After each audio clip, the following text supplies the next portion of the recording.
Skolfield mentioned Maine's yellow flag law, which can be used to remove weapons from potentially dangerous people. At the same time, a second video shows that at Robert Card Sr's house, an officer is trying to check if his brother Ryan had weapons. Orum I understand that Ryan has weapons. And I just want to make sure that the situation is like this. Are you familiar with this?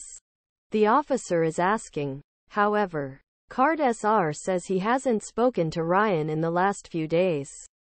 The officer says he will try again later. I just wanted to make sure that Robert had never done anything stupid. Or he says. 3 Skolfield was following the potential threat of Robert Card, 40-year-old Army reservist who carried out October 25 attacks in bowling hall and restaurant with Reamer and Lewiston region. In accordance with Maine's yellow flag law, warning about the police, an officer visiting an individual and this person should be taken into custody on temporary protection of judge by calling judge's approval of 14-day weapon restriction. A complete court hearing may lead to the extension of restrictions up to a year. In newly Reamer said Card family took responsibility for lifting weapons and that Skolfield would reach a brother of Card and would be sure weapons were removed.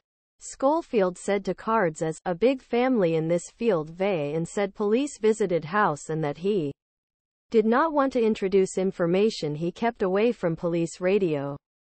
A report published by Şerif Joel Merry last week announced that local law enforcement officers knew that the mental health of the Card was worsening.